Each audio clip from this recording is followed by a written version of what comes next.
एक गेले 4-5 दिवस वेगवेगळ्या लोकांकडनं म्हणजे खरं तर विषय काय, मी मांडलं काय आणि त्याच्यावरच्या प्रतिक्रिया काय, तर जेवढे लोक आहेत ज्यांनी आत्ताच्या घटकेला माझ्या विरुद्ध या नाटक करा, त्यांच्या अडचणीत वाढ, त्यांनी अमुक केलं तमुक केलं, त्यांनी खोट्या पद्धतीने CDR त्यांच्याकडे आला कुठून, त्या काय रॉच्या एजंट आहेत का, त्या स्वतःला काय समजतात वगैरे वगैरे वगैरे हे मी ऐकत आले.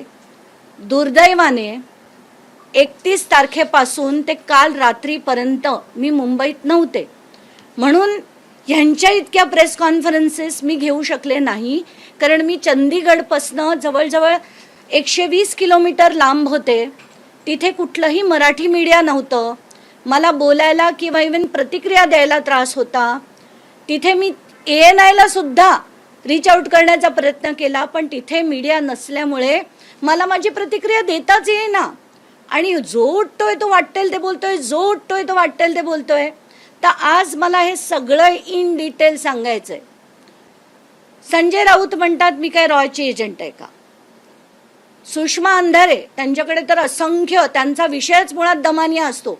दमानियानी अमुक, दमानियानी तमुक, दमानिया सिलेक्टिव्ह, दमानियांना भाजपच सगळी माहिती देतं, त्यांना कुठून माहिती येते माहीत नाही, त्यांनी ती चेक केली की नाही, त्यांनी अमुकच केलं की नाही, इनकमिंग आउटगोईंग फलाना फलाना फलाना कुठून त्यांच्याकडे आलं. अहो सुषमाताई, साधी आता मी क्लॉड नावाचं ॲप आहे, त्याच्यात अनेक गोष्टी आपल्याला मिळू शकतात. पण मला ना आज तुम्हाला अगदी सुरुवातीपासून सगळं सांगायचं. 31 मार्चला मी इकडनं चंदीगडला सकाळी 6च्या फ्लाईटने गेले. 1 तारखेला दुपारी 12च्या आसपास मला एका व्यक्तीचा मेसेज आला की मी अमुक आहे, माझ्याकडे अशोक खरातांची काही माहिती आहे, मला ती तुम्हाला द्यायची आहे. मी म्हटलं हां बोला. तर म्हणे नाही मी कॉल करू का. तर म्हटलं कॉल करा. म्हणून त्यांनी मला कॉल केला. आता खरातांची माहिती देत आहेत म्हणून मी त्यांचा कॉल ॲक्सेप्ट केला. ॲक्सेप्ट केल्यानंतर त्यांनी मला सांगितलं की मी तुमची नेहमी बघतो, तुमची बोलणी बघतो, तुमचे प्रेस कॉन्फरन्सेस बघतो, आणि मला असं वाटतं की माझ्याकडे अशोक खरातांचा CDR आहे, तो मला तुम्हाला द्यायचा आहे. प्रश्न विचारला मी की तुम्ही कोण. तर म्हणे मी प्रायव्हेट डिटेक्टिव्ह आहे. आणि त्यांनी मला त्याचं नाव सांगितलं, त्याच्या कंपनीचं नाव सांगितलं, आणि मी दुसऱ्या नंबरवरनं तुम्हाला तो सगळा डिटेल पाठवतो हेही सांगितलं. दुसऱ्या नंबरवरनं जवळजवळ पाऊण तासानंतर म्हणजे जवळजवळ 12:49 मला एक एक्सेल शीट आलं आणि त्याच्यात खूप वर्टिकल्स होते. बरं, मग मी विचार केला की आपण आता रात्री बघू, कारण आम्ही सगळे मित्रमंडळी फिरत होतो तिथे. आणि रात्री जेव्हा मला वेळ मिळाला तेव्हा मी ते सगळं बघितलं. पहिलं चेक काय केलं तर त्याच्या कंपनीचं नाव जे सांगितलं होतं त्याच्या वेबसाईटवर गेले. त्या वेबसाईटवर खाली कसं असतं की व्हॉट्सॲप किंवा तुम्हाला संपर्क करायचा असेल तर व्हॉट्सॲप किंवा कॉल. तर मी त्या व्हॉट्सॲपवर क्लिक केलं. ते क्लिक केल्यानंतर त्याच माझ्या व्हॉट्सॲप मेसेजवर गेलं ज्याच्यातनं त्यांनी मला ते एक्सेल शीट पाठवलं होतं. हे बघितल्यानंतर पहिली खात्री पटली की हा माणूस खोटा नाही आहे. जे तो म्हणाला अमुक आहे ती सगळी माहिती खरी होती. आता हे जे माझ्याकडे आलेलं एक्सेल शीट होतं ते खरं आहे कशावरनं, म्हणून मी ते क्लॉडवर टाकलं. आता त्याच्यातलं तुम्हालाच क्लॉडवरनं, क्लॉड नावाचं एक सॉफ्टवेअर आहे जे AI सॉफ्टवेअर आहे, त्याच्यावरनं आलेलं जी माहिती आहे ती मी तुम्हाला वाचून दाखवते. वाचून दाखवण्यापेक्षा ऐकवते.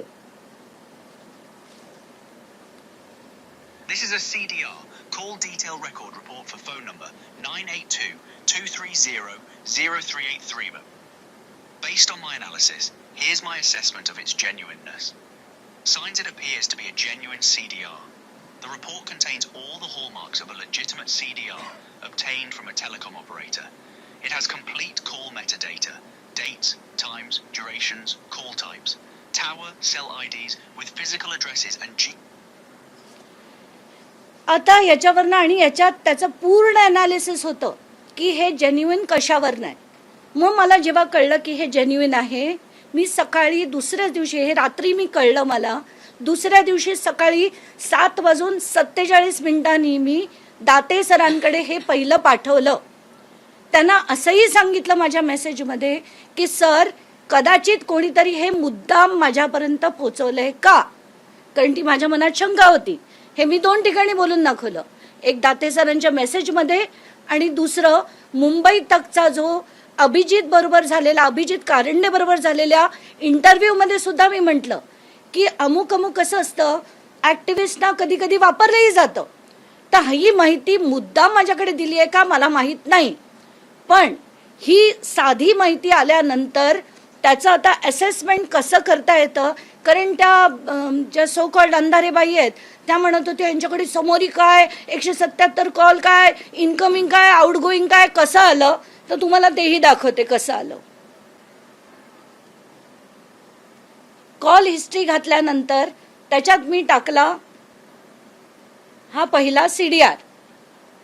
ही कॉपी टाकल्यानंतर ही बघा, ती टाकल्यानंतर आपण कुठचाही नंबर घालायचा की या नंबरवर, आणि याचं प्रात्यक्षिक सुद्धा मी आत्ताची ही पहिला टप्पा प्रेस कॉन्फरन्स संपल्यानंतर सगळ्या इथल्या पत्रकारांना देणार आहे.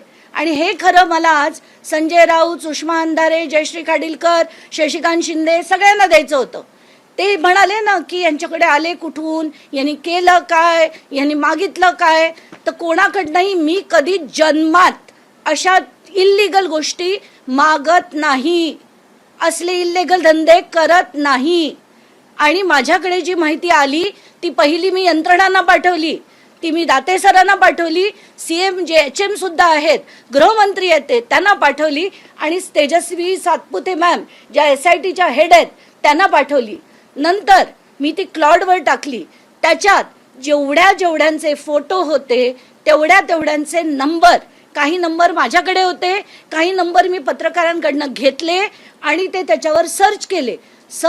करताना प्रॉम्प्ट नावाची गोष्ट घालायची असते AI वर. हे ज्यांना टेक्नॉलॉजी येते ते हे सांगू शकतील.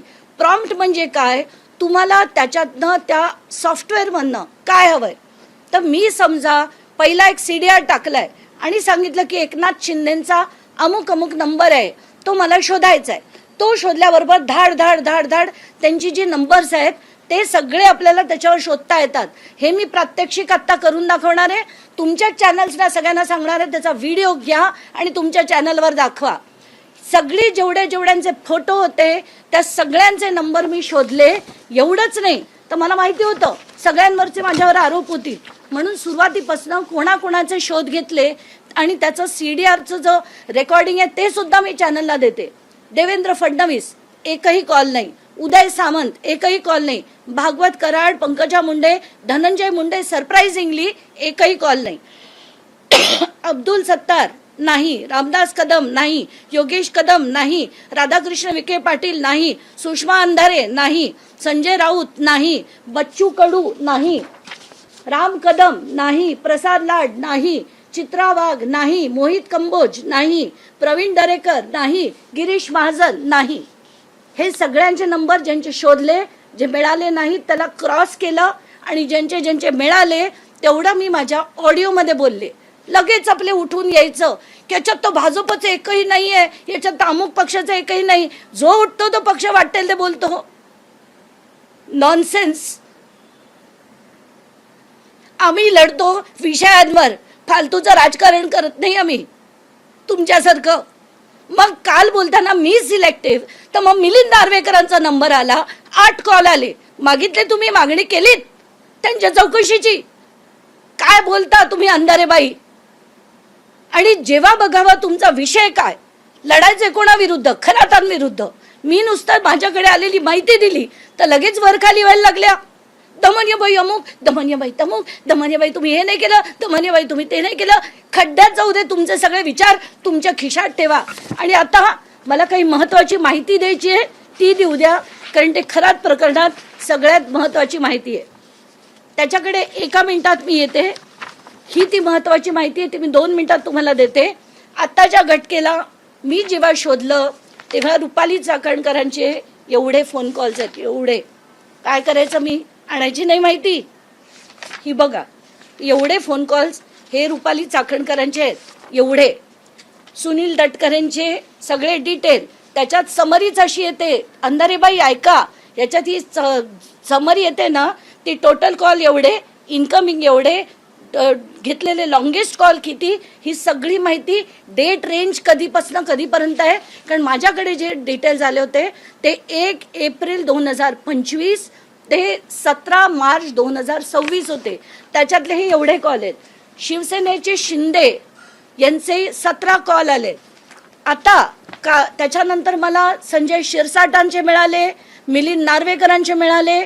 माझा ना महाराष्ट्र मीडियाचा एक व्हॉट्सॲप ग्रुप आहे, त्याच्यावर मी ताबडतोब संजय शिरसाटांचे ज्या दिवशी ऑडिओ केला 3 तारखेला त्या संध्याकाळी मिळाले. त्या मिनिटाला मी त्या ग्रुपवर टाकलेली ती माहिती. संजय शिरसाट, मिलिंद नार्वेकर दोन्ही त्या दिवशी मिळाले. त्यानंतर काल मी एअरपोर्टला बसले होते परत मुंबईकडे येताना, तेव्हा मी सहज म्हणून प्रभाकर काळे जे एकनाथ शिंदेचे पीए आहेत त्यांचे काही 6 नंबर्स आहेत, त्याच्यापैकी 2 नंबरवरनं म्हणजे एका नंबरवरनं 11 कॉल आणि दुसऱ्या नंबरवरनं 1 कॉल, म्हणजे शिंदेंच्या 17 व्यतिरिक्त आणि त्या दीपक लोंढे जो केसरकरांचा माणूस आहे त्याचे 189 कॉल व्यतिरिक्त प्रभाकर काळेंच्या फोनवरनं सुद्धा 12 कॉल खरातांना आले आणि गेलेत. त्याच्यापैकी फक्त 2 खरातांनी त्यांना केले होते, बाकीचे सगळे कॉल प्रभाकर काळेंनी. आता ते कोणी केले, काळेंनी केले का शिंदेनी केले का फलाण्यानी केले, मला घेणं देणं नाही. माझा राग या गोष्टीवर आहे की हे सगळे राजकारणी अशा भोंदू लोकांना प्रोटेक्ट करतात आणि ते बंद करण्यासाठी या सगळ्यांना सुद्धा शिक्षा झाली पाहिजे किंवा त्यांचं स्टेटमेंट घेतलं पाहिजे की तुम्ही 17 कॉल त्यांना का केले. रुपाली चाकणकरांनी 177 कॉल त्यांना का केले, सुनील तटकरेंनी, चंद्रकांत पाटलांनी, आशिष शेलारनी सगळ्यांनी कॉल का केले. आणि पुन्हा त्या कॉन्स्पिरसी थिअरी बाई ज्या आहेत ना, अंधारेबाई, त्या म्हणतात की त्यांनी अँटी सीएम लॉबी विरुद्धच केलं. अँटी सीएम लॉबी, तुम्हाला मी अख्खी लिस्ट देते सीएम लॉबीची, त्याच्यात एकही कॉल नाही. त्याला मी काय करू, उपटू, नवीन घालू त्याच्यात? तुम्हाला पाठवते मी सीडीआर, शोधा तुम्ही कोणाचे कॉल आहेत ते. फालतू काहीतरी बोलायचं. हा चंद्रकांत पाटील आणि हा आशिष शेलार यांचे सगळ्यांचे कॉल आहेत. आता महत्वाच्या विषयाकडे येऊया आणि हा अतिशय अतिशय गंभीर विषय. समता नावाचं एक पतसंस्था आहे. त्या पतसंस्थेत म्हणजे पैसे घातले किंवा काढले किंवा डिपॉझिट झाले की एक प्रकारचा SMS येतो. आता ही माहिती अतिशय महत्वाची आहे आणि खरं तर हे सगळं मी आधी दाते सरांना भेटून देणार होते, म्हणून मी त्यांची सकाळची आज भेट मागितली होती. पण दाते सरांनी मला दुपारी 4 वाजता त्यांच्याकडे बोलवलंय आणि ही जी माहिती मी मांडली आहे, कारण मला कधीच काही लपवायचं नसतं, तर ही सगळी माहिती मी त्यांच्याकडे देणार आहेत. DG आहेत ते महाराष्ट्राचे आणि शोधू देत त्यांना की कोणी दिली, का दिली, CDR माझ्याकडे कुठून आला, का आला, मी काय शोधलं, त्यांना कधी कळवलं, सगळं ते सांगतील. एवढंच नाही, आता पुन्हा आपण त्या सगळ्यात महत्वाच्या विषयाकडे येऊया.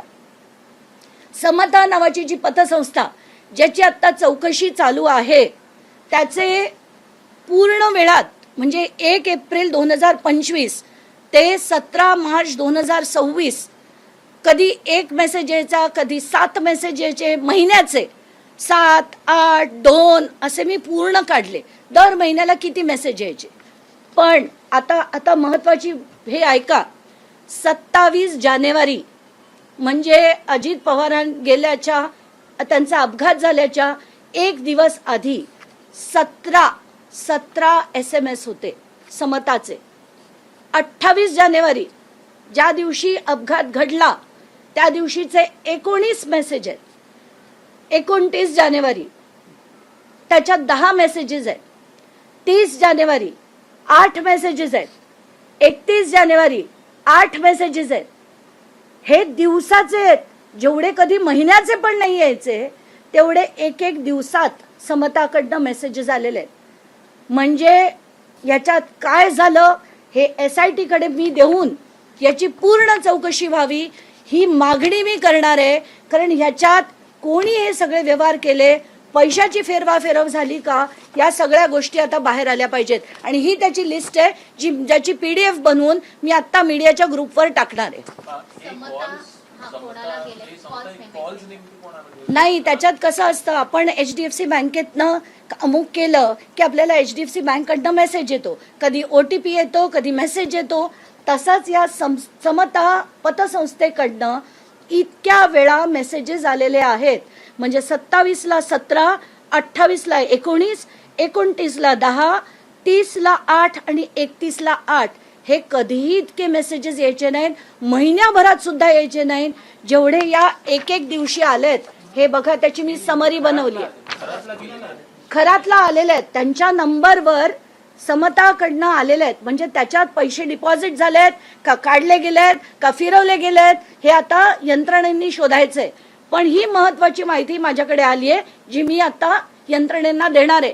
या व्यतिरिक्त मला कुठे कालच एक विषय आला होता माध्यमांकडे, त्याची ऐकिवात माहिती मला 5-6 दिवसापूर्वी कळली होती की एक स्वीट बुक असायचा जो त्यांच्या CA कडनं बुक असायचा. ही सगळी माहिती आली आहे, पण जोपर्यंत हातात कागद नाही तोपर्यंत मी बोलत नाही, म्हणून मी बोलले नाही. हे सगळे जे होते माझ्या हातात कागद होते, म्हणून मी तिथून 2 का 3 मिनिटाचा तो ऑडिओ बनवून पाठवला, कारण तिथे कुठली महाराष्ट्राची मीडिया नव्हती. तर याच्या पुढे बोलताना सगळ्यांनी भान ठेवा. माध्यमांनी सुद्धा, प्रत्येक माध्यमाचं मी बघतेय, वाटेल ती बातमी चालवली. त्यांच्या अडचणीत वाढ. कुठल्या अडचणीत वाढ, कशाची वाढ, काय केलं मी मागितला, CDR मागितला, कोणाकडनं बळकावून घेतला, कशाची वाढ. आणि मला जी माहिती मिळाली, पहिली तात्काळ मी यंत्रणांना दिली, मग त्याचा पूर्ण आधी ऑथेंटिसिटी चेक केली, यंत्रणांना दिली. यंत्रणांना दिल्यानंतर त्याचा पूर्ण अभ्यास करून सगळ्या गोष्टी जनतेच्या दरबारात मांडल्या. कारण अशा, एकच मिनिट,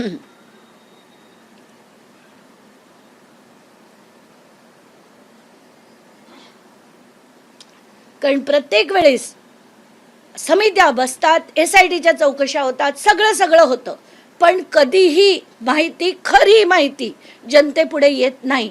हिम्मत आहे कोणाची SITची की कुठल्याही यंत्रणेची की शिंदेचे एवढे कॉल झाले होते, लोकांपुढे आलं असतं का कधी? कारण आपल्याला काय सांगितलं गेलं, आमचा त्यांचा काही संबंधच नव्हता. त्या रुपाली चाकणकर काय म्हणाल्या, मला ते गुरुस्थानी होते. मग 177 कॉल कशाला गेले?